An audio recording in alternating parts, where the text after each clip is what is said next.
So this was an actual comparison that I did for a gentleman.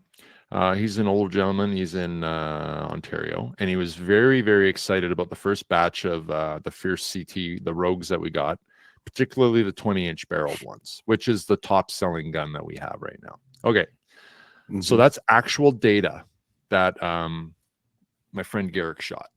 So you'll notice that I highlighted the energy column because that's really the most important thing. But so let's look at these on the surface. So they're identical guns. They actually had the same freaking scope, Leopold VX5 3 to 15 by 44. But you'll notice, okay, so the 7 PRC had a 20-inch barrel, the 300 Win Mag had a 22-inch barrel. Out of the 7 PRC, we're shooting the 175 ELDX Precision Hunter. Out of the 300 Win Mag, we're shooting a good old standard 180 grain Barnes TTSX. Probably killed more animals than a lot of other ammo out there. Okay, look at the starting velocities.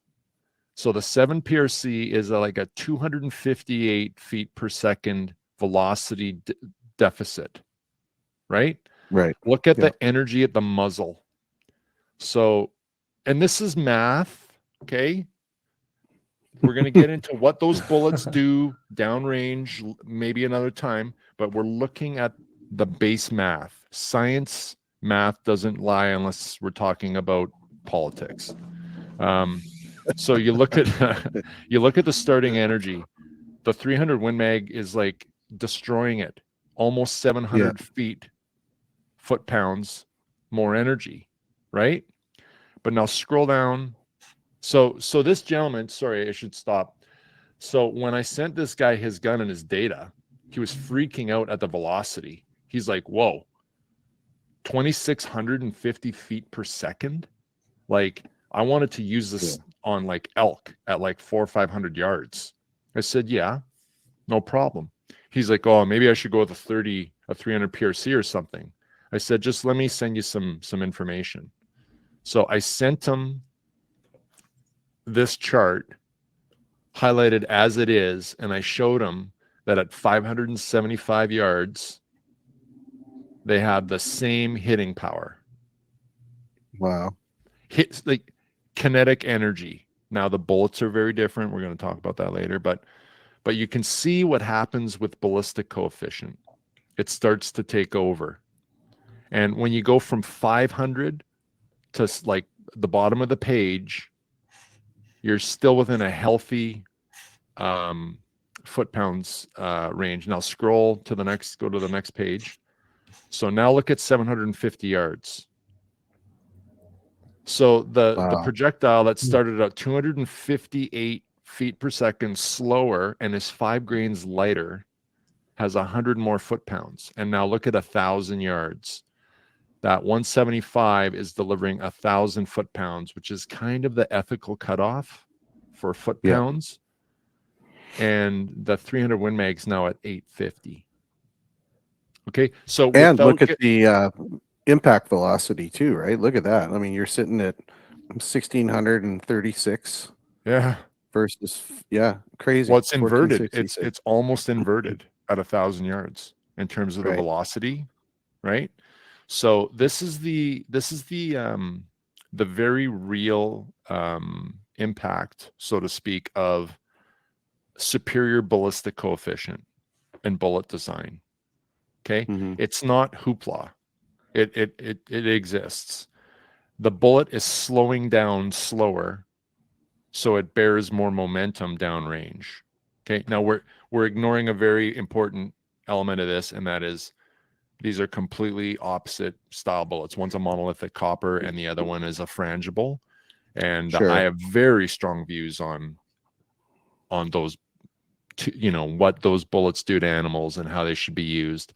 But what we're talking about here is the modern meta, the 20-inch 7 PRC, the 20-inch 300 PRC, the 20-inch or 18-inch 7 SOM. Are they too slow?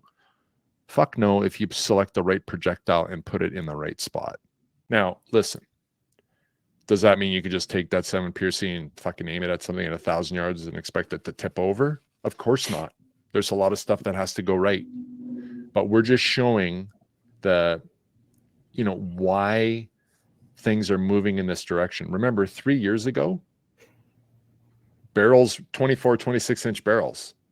Oh Now, yeah, absolutely. now it's like 20-inch, 22-inch. That's the meta. I ordered myself an 18-inch barreled rifle. So that one is, I think, a pretty good, old dog, new tricks kind of expose. One of the most modern bullets, the 175 ELDX with an old standby. So now let's look at it a different way. You're probably going to like this one. So go to the one that compares the 300 PRC bullets. Yeah, blow that up. So again, this is very real data. Garrick shot this rifle for this gentleman. He shot it on Sunday, so it's pretty fresh. So it's a 20-inch CT Rogue. Again, VX5 3-15 by 44 on it. And he shot the 3 available factory loads that we have right now.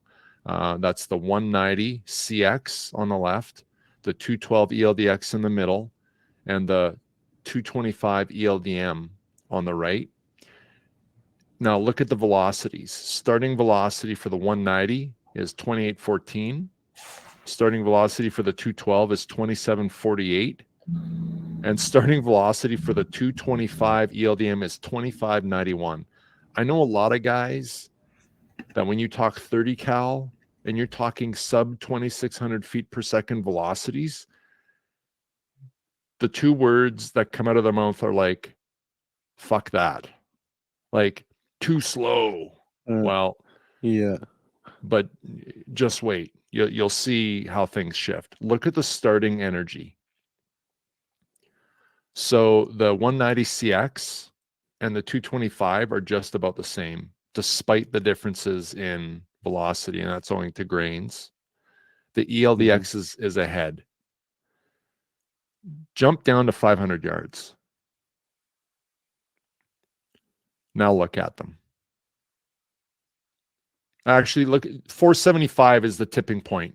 At 475, okay, the 190 is like just about 300 feet per second, 300 foot-pounds behind the other two, and the ELDX and the ELDM are now tied. Remember that there was a 150 something feet per second difference between the ELDM and the ELDX. And then look at the bottom at 1,000 yards.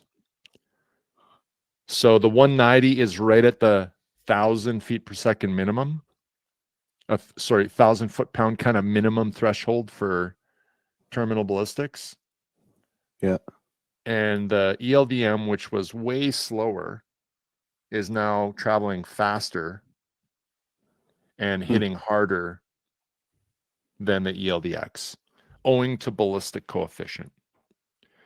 So before you get too excited about velocities, both good and bad, you need to look how that translates into downrange, both like adjustment requirements for your scope and foot-pounds if you're looking at like a maximal distance for engagement.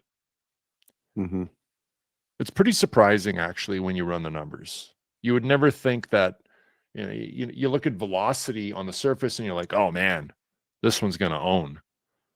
But then downrange, it completely flip-flops. Like 40% more kill energy at 1,000 yards with the ELDM than the CX. Again, let's just pretend that those bullets are the same. Okay, we're talking about delivered kinetic foot-pounds downrange. What those bullets do, very, very different. And we'll talk about that later. And then the last one. So this is comparing monolithic coppers.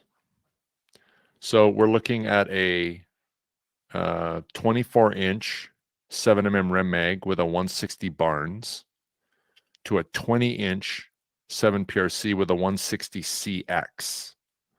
and they're very similar initially. Well, sorry, the 7mm Rim Mag with a 24-inch barrel has like 160, 100 and 200 feet, 220 feet per second more velocity. So at the muzzle, it's got over 3,300 foot-pounds of energy to the 7PRC's 2,800. But at 250 yards, they're pretty much equal. And after that, the 7PRC takes over. And this is a monolithic copper now. We are apples to apples. This is not an ELDX to a monolithic copper. This is a 160 grain CX to a 160 TTSX or TSX. And it's owing to the ballistic coefficient. So again, jump down to 1,000 yards. Go to the next page. Yeah. And you'll see they're both under the 1,000 minimum.